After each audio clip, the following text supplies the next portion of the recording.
Guys, क्या आप अंबेडकर के लाले हैं या आप अंबेडकर के पाले हैं या तो आप अंबेडकर को जानने वाले हैं।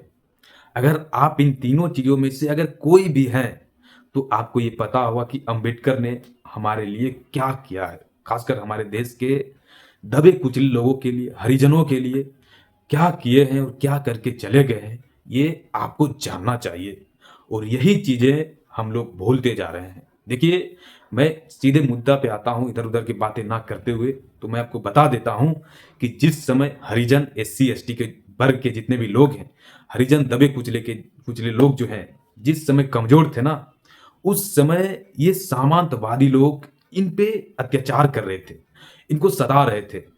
जिस समय ये कमजोर थे, जिस समय बाबा साहब भीमराव अंबेडकर जी ने संविधान की परिकल्पना ना की थी और उस समय संविधान हमारे देश में लागू नहीं हुआ था, तो उस समय क्या था कि हिंदू धर्म को लेकर हिंदुओं में जो ग्रंथ है उसके अनुसार से ये लोग हरिजनों पे, दबे कुचले लोगों पे अत्याचार करते थे और उसको अपने धर्म के अनुसार चलाते थे। तो ये चीजें थी हिंदू धर्म को लेकर। और जब बाबा साहब अम्बेडकर जी आए तो इनको तहस नहस करते हुए संविधान बना डाला, संविधान के तहत हमारा देश चलने लगा। तो अम्बेडकर साहब ये थे। लेकिन पेच कहां फंसता है कि आज जब ये दबे कुचले लोग खड़ा हो चुके हैं, जब इनको बोलने की आदत लग चुकी है, जब ये लोग बोल पाते हैं, अगर ये मजबूत स्थिति में ही ये पढ़ लिख लिए हैं, तो ये क्या बन गए हैं आप जानते हैं? ये एक मुखौटा बन गए हैं। और इनके सामने नतमस्तक होने के लिए ये सामंतवादी लोग सर झुका देते हैं, इनके आगे सर झुका देते हैं। देखिए, हम बिहार की बात करने वाले हैं।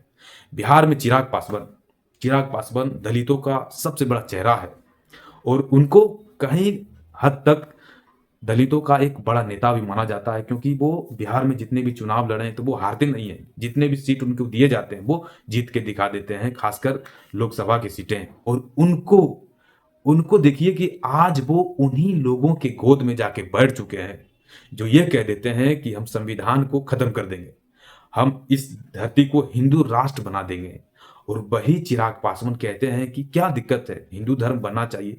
अगर हिंदू धर्म बन गया ना भाई, तो हिंदू राष्ट्र अगर बन गया तो आपको हिंदू धर्म में जितने भी यहाँ पे वेद हैं, जितने भी इनके धर्म ग्रंथ हैं, उन्हीं के अनुसार से फिर से आपको इन सामंतवादी लोगों के पीछे पीछे चलना होगा और रेगना होगा।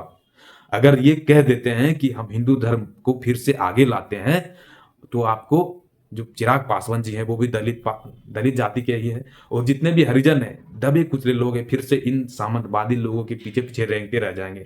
और इन सामंतवादियों की चालाकी देखिए, जब हरिजन और दबे कुचले लोग कमजोर थे तो उनको सता रहे थे, और जब ये लोग पढ़ लिए हैं, जब ये लोग शक्तिशाली हो चुके हैं, किस लेवल के बन चुके हैं, तब ये सामंतवादी लोग ये कहते हैं कि हम हरिजनों को अपना मानते हैं, अपना भाई मानते हैं, और इनके नीचे अब चलने के लिए तैयार हो चुके हैं। चिराग पासवान की पार्टी में देखिए, डायरेक्टली उनके पार्टी में सामंतवादियों का जखीरा फड़ा हुआ है। वो अपनी पार्टियों में इन्हीं लोगों का वर्चस्व बनाया हुआ है।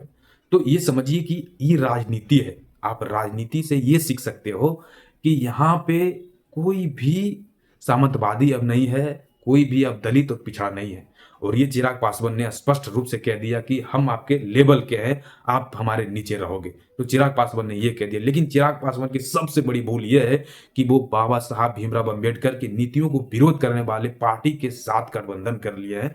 तो ये चीजें हैं कि चिराग पासवान को भी अपना जो वजूद है वो बचाना होता है, क्योंकि चिराग पासवान ये जान चुका है कि अगर हमारे साथ दलित है तो हमको सामंतवादियों की भी जरूरत पड़ेगी, तभी हमारी बिहार में हमारी दबदबा होगी, हमारी जीत होगी। तो ये सारी चीजें हैं चिराग पासवान के लिए। स्पेशली ये एपिसोड हमने चिराग पासवान जी के लिए बनाया है कि आखिर आपकी क्या मजबूरी है, आपकी क्या सोच है कि जो सामंतवादी आपके कास्ट को, आपके लोगों को पिछले समय में सता रहे थे, उनको अपने पीछे पीछे रेंगवा रहे थे, आप उसी के गोद में जाके बैठ गए, चाहे आपकी जो स्थिति हो। लेकिन हर एक हरिजनों की, हर एक दबे कुचले को, क्योंकि आप इनके नेता हो, आपके ऊपर प्रश्न होंगे कि आखिर आपकी क्या मजबूरी रही कि आप अंबेडकर साहब के नीतियों के खिलाफ में जो लोग हैं, हर वक्त कहते हैं कि संविधान हमारे देश के लिए खतरा है, आरक्षण को खत्म किया जाए, क्योंकि आरक्षण का ही बोलबाला था कि हम हरिजनों को, हम दबे कुचले लोगों को इन सामंतवादियों के लेवल में लाके खड़ा कर दिया है।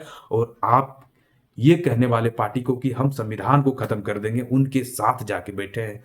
तो पासवान भाइयों, मैं आपके लिए एक संदेश छोड़ता हूँ कि आप सोचिए आपके कास्ट में भी बहुत सारे नेता हैं। ये नहीं है कि चिराग पासवान ही आपके कास्ट के हैं, तो आप चिराग पासवान को ही आगे करेंगे। आप उनको ढूँढिए, अपने कास्ट में आप उनको ढूँढिए, जो आपके बाबा साहब अम्बेडकर को आगे लाते हों।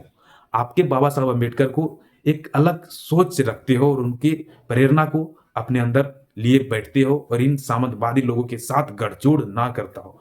आप ढूँढिए चिराग पासवान जी, हम बिहारियों को आपने ठगने का काम किया या ना किया, आपने बिहारियों को आगे किया, ये आपकी अलग सोच हो सकती है, ये अलग बातें हो सकती हैं। लेकिन आप अम्बेडकर, हमारे जो आराध्य हैं बाबा साहब अम्बेडकर, आप उनको उनकी नीतियों के खिलाफ जाके बहुत बड़ा गलत किए हैं। चाहे आपकी जो भी स्थिति हो, आप बिहार को हम सामंतवादियों के साथ लाने की कोशिश हो या ना लाने की कोशिश हो, आज जो है बिहार में आगे जा चुका है बिहार के हरिजन और दबे कुचले लोग। लेकिन आपको ये मानना पड़ेगा कि हम सामंतवादियों के साथ जा रहे हैं, तो क्या सामंतवादी हमको फिर से वो सम्मान देंगे? क्या हमको अपने लेवल का समझेंगे? तो ये सारी चीज़ें गाइस, थैंक यू भाई। तो इसी तरह के देश-विदेश के खबरों को जानने के लिए हमारे चैनल को सब्सक्राइब करें। थैंक यू भाई मित्रों।